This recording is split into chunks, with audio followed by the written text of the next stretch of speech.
Hi hello welcome to our channel. నేను మీ Prashanth. So Daaku Maharaj ఈ teaser అయితే మీరు చూసే ఉంటారు. అదేవిధంగా ఇప్పుడు అమరావతిలో డాకు మహారాజ్ ఈవెంట్ అయితే ఉందని చెప్పేసి చాలా వినిపిస్తూ ఉంది. మరి ఇంతకీ అసలు ఎప్పుడు ఉంది, అదేవిధంగా అసలు మరి నెక్స్ట్ అప్డేట్ ఏంటి అనేది దీని గురించి పూర్తిగా మాట్లాడేందుకైతే ప్రస్తుతం మనతో పాటు senior journalist and cine critic Yagnamurthy గారు అయితే మనతో పాటు ఉన్నారు. నమస్తే అండి. నమస్తే ప్రశాంత్. సో ఏంటి మన బాలకృష్ణ గారు నటించిన డాకు మహారాజ్ ఈవెంట్ అయితే తొందరలోనే ఉండబోతుందని చెప్పేసి చాలా వినిపిస్తూ ఉన్నాయి బయట. ఇది ఎలా ఉండబోతుంది? డాకు మహారాజ్. సో బాలకృష్ణ ఇందులో ద్విపాత్ర అభినయం చేశాడని చెప్పేసి వినిపిస్తున్నటువంటి మాట. ఏదైతే మీరు చెప్పారో ట్రైలర్ టీజర్ అనేది అది వచ్చినప్పుడు సో బాలయ్య ఫ్యాన్స్ అందరూ కూడా బాగా ఖుషి అయిపోయారు. అవును. సో మేము ఏదైతే కోరుకుంటున్నామో బాలయ్య నుంచి అది కనిపించింది అది అని.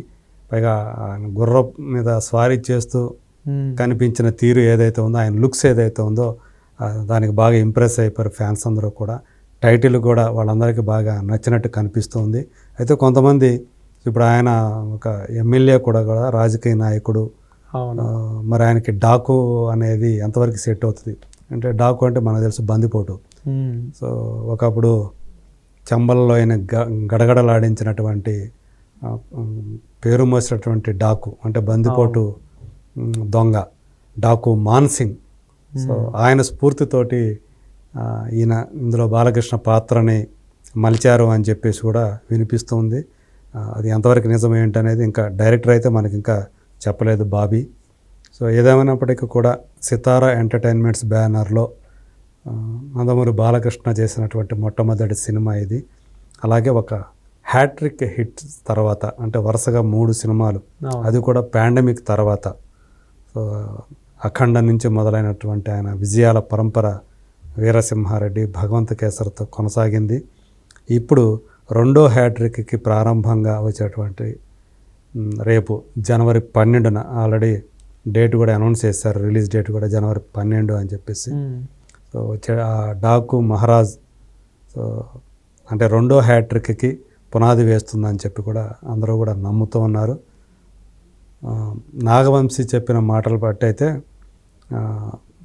ఇంటర్వెల్లో అయితే ఇక మామూలు గూస్ బంప్స్ ఉండవు. Off screen Balayya, off screen Bobby Deol ఉంటారు.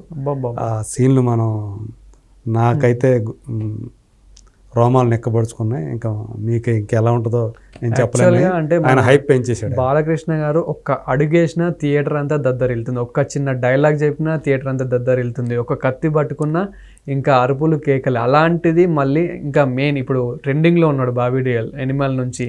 సో ఇంకా వీళ్ళిద్దరికి పోటాపోటీ అంటే ఇంకా నెక్స్ట్ లెవెల్ అని అయితే చెప్పవచ్చు. అంతే, ఇద్దరు ఈయన సింహం, సో ఆయన ఒక సింహం. సో ఇద్దరు కూడా ఈయన సింహం, ఆయన యానిమల్. సో వీళ్ళిద్దరూ స్క్రీన్ మీద కొట్టుకుంటే ఎలా ఉంటుందో, ఫైట్ చేస్తే ఎలా ఉంటుందో ఇక ఊహించుకోవాల్సిందే. సో ఇప్పుడు అంటే అమరావతిలో తెలుగుదేశం కూటమి ఏదైతే ఉందో, ఎన్డీఏ కూటమి అధికారంలోకి వచ్చిన తర్వాత మళ్ళీ అమరావతికి మళ్ళీ పూర్వ వైభవం రాబోతూ ఉంది.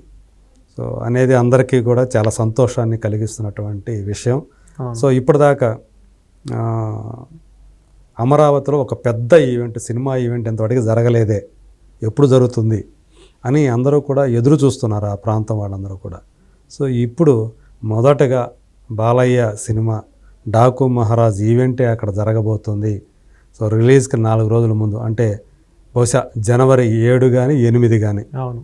సో ఆ ఈవెంట్ అక్కడ ఉంటుంది అని చెప్పేసి వినిపిస్తుంది. ఒక భారీ స్థాయిలో, భారీ స్కేల్లో ఆ ఈవెంట్ నిర్వహిస్తారని కూడా, ప్రీ రిలీజ్ ఈవెంట్ని నిర్వహిస్తారని కూడా చెప్తున్నారు. ఇక్కడ దానికంటే ముందు ఇక్కడ హైదరాబాద్లో గేమ్ చేంజర్ ఈవెంట్ జరగబోతూ ఉంది. అవును. దానికి పవన్ కళ్యాణ్ చీఫ్ గెస్ట్ అని చెప్పేసి ఇప్పటికే మనకి సమాచారం అందింది. కాబట్టి మళ్ళీ బాలయ్య దానికి కూడా ఆయన వస్తాడా లేదా అనేది సందిగ్ధత అయితే ఉంది.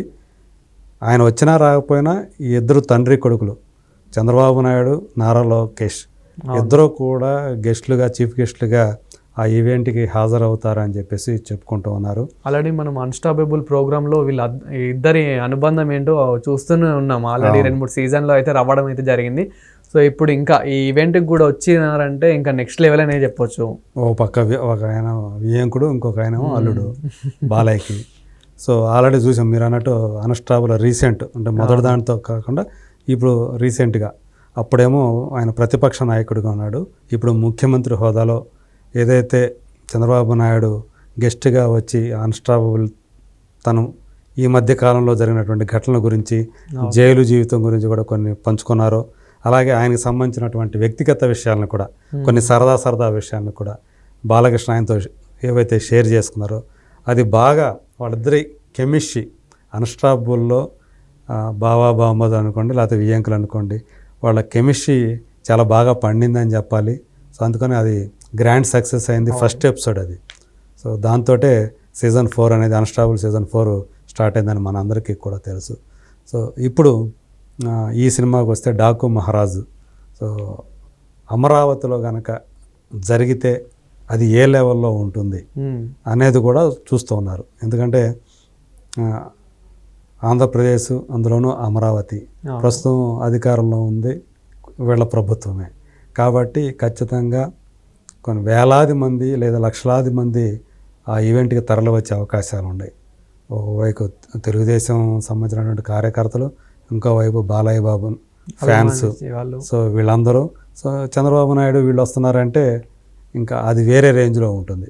సో దానికి సంబంధించి కూడా ఏర్పాట్లు కూడా ఎంత అవుతుందో తెలీదు, ఎంత భారీ ఖర్చు పెట్టి మరి ఇదంతా కూడా ఒక బాధ్యత ఏది సూర్యదేవర నాగవంశికి సో ప్రొడ్యూసర్గా సో ఎలా జరగబోతుంది అంటే 8వ తేదీ అనేది జనవరి 8వ తేదీ మేబీ అనుకుంటున్నాను నేను.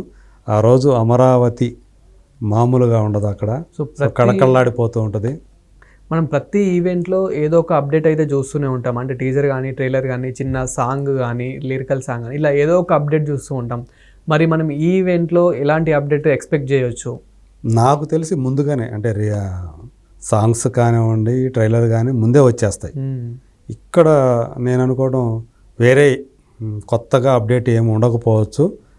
అందరినీ అడ్రస్ చేస్తూ ఈ సినిమా ఎలా ఉంటుంది ఏంటి అనేది చివరి డోస్ లాస్ట్ డోసుగా అందరూ కూడా అంటే బాలయ్య కానీ డైరెక్టర్ కానీ నిర్మాత కానీ ఈ సినిమాకి సంబంధించినటువంటి ఇంకెవరైనా కానీ కొన్ని కొత్త విషయాలు ఏమన్నా అప్పటిదాకా బయట పెట్టిన విషయాలు ఏమన్నా షేర్ చేసుకుంటే అవే అప్డేట్ అనుకోవాలి మనం. సో అలాంటిది ఏదన్నా విజువల్గా మళ్ళీ ఆ రోజు, ఎందుకంటే రిలీజ్కి 4 రోజుల ముందు ఈ కొత్తగా ఏం చేస్తారు ముందే అన్నీ కూడా ప్రమోషనల్ కంటెంట్ అంతా కూడా ముందే వచ్చేస్తుంది. ట్రైలర్ కానివ్వండి, టీజర్ కానివ్వండి, సాంగ్స్ కానివ్వండి, ఇవన్నీ కూడా ముందే వచ్చేస్తాయి. కాబట్టి విజువల్గా ఏమి ఉండవచ్చు, వీళ్ళు చెప్పే సమాచారం ఏదైతే ఉంటుందో సినిమాకి సంబంధించినటువంటి హైలైట్స్ కానివ్వండి, ప్రత్యేకతలు ఏవైతే ఉంటాయో అవి కనుక చెప్పారంటే ఇంకా వేరే విధంగా హైప్ ఇంకో లెవెల్లో ఉంటుందని మనం చెప్పుకోవచ్చు. ఈ సినిమాలో శ్రద్ధా శ్రీనాథ్, అలాగే మా అమ్మాయి ఎవరు పాయల్ రాజ్పూత్, వీళ్ళు హీరోయిన్గా నటిస్తున్నారని చెప్పేసి మనకు తెలుస్తూ ఉంది. అలాగే ఇంకొక అమ్మాయి బాలీవుడ్ అమ్మాయి పేరేంటి, ఇప్పుడు దాకా ఐటమ్ సాంగ్స్ ఎక్కువగా చేస్తుంది, తను కూడా ఇందులో ఒక క్యారెక్టర్ చేస్తూ ఉంది. సో మొత్తానికి బాబీ డియోల్ విలన్గా అంటే బాలయ్య బాబుకి సరైనటువంటి విలన్ బాబీ డియోల్ అని అందరూ కూడా ఇప్పుడు ఆ యాక్సెప్టెన్సీ లెవెల్స్ కూడా బాగా పెరిగాయి. సో ఈయన ఎంత బలంగా ఉంటాడో విలన్ అంత క్రూరుడిగా కిరాతకుడిగా కనిపించాలి. సో బాలయ్య బాబుని ఢీ కొట్టేవాడు ఆయన తగ్గట్టే ఉండాలి. యానిమల్ సినిమాను చూసిన వాళ్ళందరికీ కూడా తెలుసు బాబీ డియోల్ ఎలా ఉన్నాడు. ఈవెన్ మనం వచ్చినటువంటి కంగవా సినిమా అది ఫ్లాప్ కావచ్చు కానీ బట్ అందులో బాబీ డియోల్ కనిపించిన తీరు, అతను ఆ క్రూరత్వం, అతను ప్రదర్శించిన ఆ క్రూరత్వం చూసి అందరూ భయపడారు. ఆ స్థాయిలో ఉంటాడు కాబట్టి సో ఇప్పుడు రేపు డాకు మహారాజులో నిజంగానే వీళ్ళిద్దరి మధ్య వచ్చే ఆ పోరాట సన్నివేశాలు కానివ్వండి లేదా ఫేస్ టు ఫేస్ సీన్స్ కానీ ఎలా ఉంటాయి ఏంటి అనేది మాత్రం చాలా ఉత్సుకతను కలిగిస్తున్నటువంటి కుతూహలాన్ని రేకెత్తిస్తున్నటువంటి విషయం. సో మరి జనవరి 12న మిగతా 2 సినిమాలతో పాటు, ఎందుకంటే దానికి 2 రోజుల ముందు గేమ్ చేంజరు, 2 రోజుల తర్వాత సంక్రాంతికి వస్తున్నాం వెంకటేష్ది, ఆ సినిమాలు రిలీజ్ అవుతున్నాయి. సరిగ్గా మధ్యలో ఈ సినిమా వస్తుంది. సో దీన్ని కాచుకొని డాకు మహారాజ్ బాక్స్ ఆఫీస్ దగ్గర ఎలా చెలరేగిపోతాడో మరి చూడాల్సి ఉంది. Thank you sir. Thank you.